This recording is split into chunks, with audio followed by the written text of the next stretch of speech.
السلام عليكم، ازيكم؟ عاملين ايه؟ يا رب تكونوا بخير. فيديو جديد يا رب يعجبكم. النهارده هنحضر مع بعض سفرة حلوة جدا، تنفع عزومة، تنفع سفرة في رمضان، تنفع في اي مناسبة ان شاء الله تعجبكم. هنعمل النهارده بط بالبرتقال، وهنشوف باقي السفرة بتاعتنا. اول حاجة مكونات البط بالبرتقال: عايزة بطة منقوعة ومتنضفة كويس جدا، ومتصفية. معايا ملح، فلفل اسود، بابريكا، بهارات فراخ، والبهارات اللي احنا بنعملها مع بعض. قلبت كل الكلام ده مع بعضه. ومعايا بصلة متقطعة صغير، هاخد معلقتين من البهارات واسيب الباقي على جنب.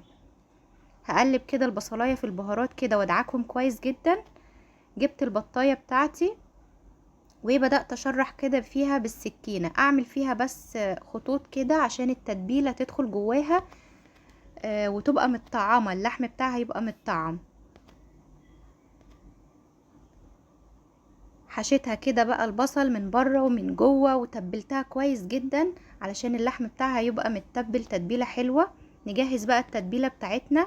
معايا كوباية برتقال معصور ومتصفي منه البذر. معايا بقى باقي البهارات اللي احنا قلبناها مع بعض: شوية زيت، حوالي معلقة من الخل، ومعلقة من الكاتشب. لو عندك صلصة ممكن تضيفي معلقة، مش موجود استعملي كاتشب، مش موجود كاتشب ما تحطيش اي حاجة خالص. عايزة حوالي معلقة كبيرة من العسل الابيض.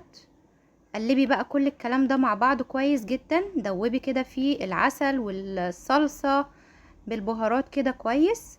اخدت شوية من التتبيل على الخضار. معانا الخضار بصل وفلفل وجزر وبطاطس. اخدت البطاية بقى وهبدأ انزلها كده في التتبيلة بتاعتي. هشربها من التتبيلة دي من بره ومن جوه وجوه الفتحات اللي احنا عملناها مع بعض.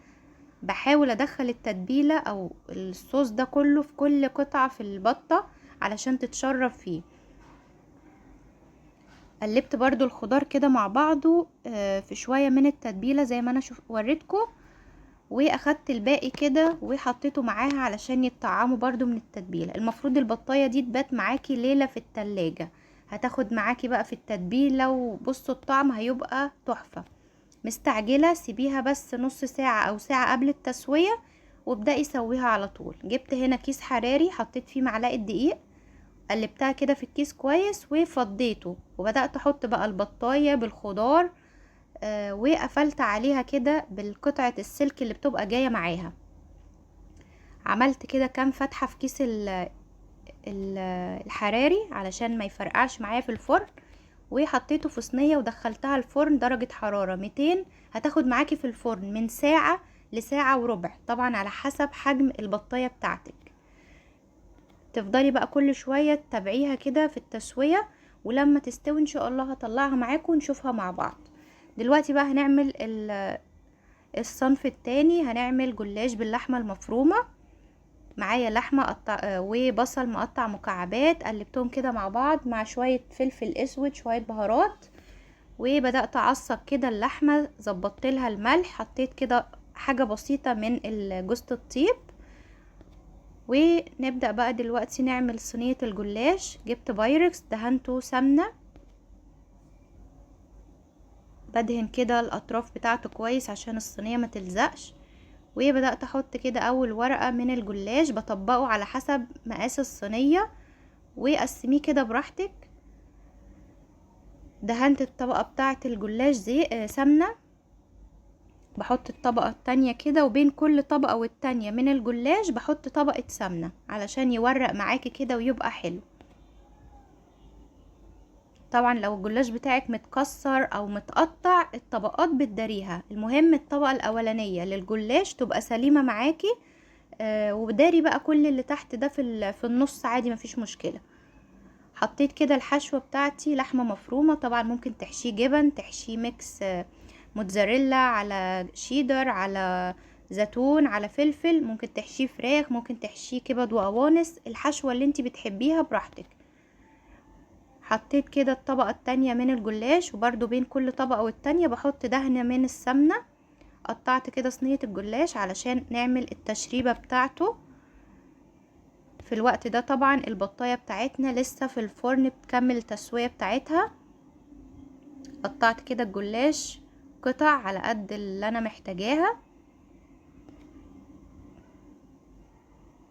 التشريبة بقى بتاعتنا هتكون عبارة عن بيض ولبن وشوربة لو موجود عندك، مش موجود كفاية اللبن. حطي بقى شوية ملح شوية فلفل اسود، قلبي كل الكلام ده مع بعضه واسقي بيها الصينية بتاعتك من الجلاش.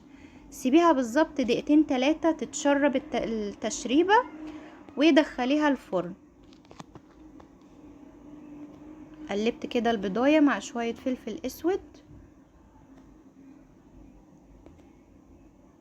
وسقيت بيها كده وش الجلاش. طبعا كل سنة وانتم طيبين، سنة سعيدة عليكم يا رب.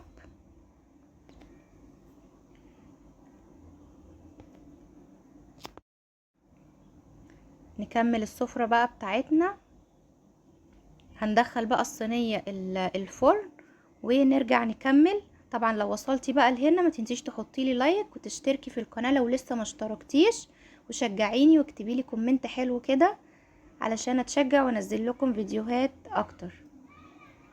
هنعمل دلوقتي بقى الرز علشان نحطه جنب الخضار اللي احنا متبلينه مع البطاية. طبعا لو انت مش عايزة رز، عايزة تعملي صنف تاني مثلا ممكن تعملي مكرونة، تعملي رز بسمتي، بس انا هعمل رز ابيض محمر. حطيت كده شوية سمنة وشوية زيت واخدت حوالي معلقة رز كبيرة او معلقتين، وبدأت اشوحهم كده شوية ياخدوا لون ذهبي كده بسيط. انا بحاول اديكم افكار للسفرة تنفعك بقى في اي وقت انت محتاجاه، سفرة رمضان، سفرة عزومة، سفرة عادية في البيت. كل واحد كده عنده فكرة بيحاول اللي هو يفيد التاني. شوحت كده الرز كويس ونزلت عليه باقي الرز اللي احنا مصفيينه على جنب. قلبته كده كويس، هضيف له الملح والمية واسيبه يغلي كده غلوة كويسة ونوطي عليه بعد كده يكمل التسوية بتاعته.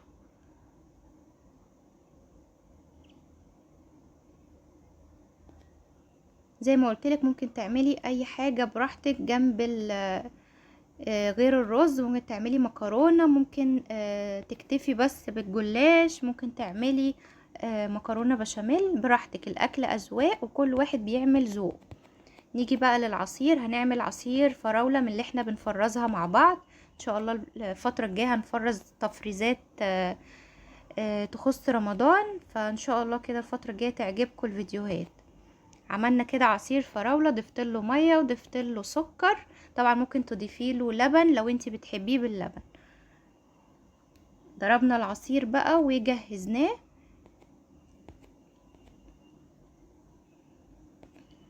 طبعا كل حاجة انت بتفرزيها في البيت بتبقى نافعة جدا. احنا كنا مستعملين في الفيديو ده الجزر متفرز والفلفل الالوان برضو متفرز، وطبعا عملنا عصير من الفراولة اللي احنا بنفرزها مع بعض. فكل حاجة انت بتفرزيها ما شاء الله بتنفعك. هنا بقى البطاية طلعت من الفرن، فتحت عليها الكيس الحراري. كنت عايزة اشوف وشها محتاج ان هو افتح الشواية عليها ولا لأ، بس صراحة حسيت ان هي لونها كده حلو ويعني شكلها كده مش محتاج الشواية خالص. بدأت بقى اغرف الاطباق بتاعتي. بصوا بقى البطايه بعد ما خرجت من الفرن، عايزه اقول لكم الريحه والطعم والجمال ما شاء الله، بجد كان طعمها تحفه. جربوها وان شاء الله تعجبكم.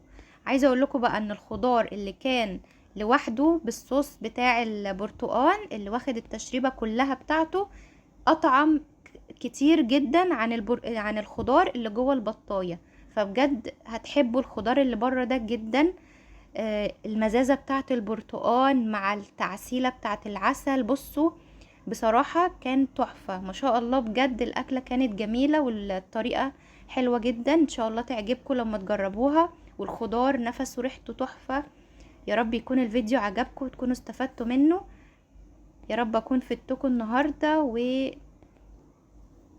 تكون السفرة بتاعتنا النهاردة عجبتكم. اشوفكم بقى الفيديو الجاي. ما تنسيش تحطي لي لايك وتشتركي في القناة.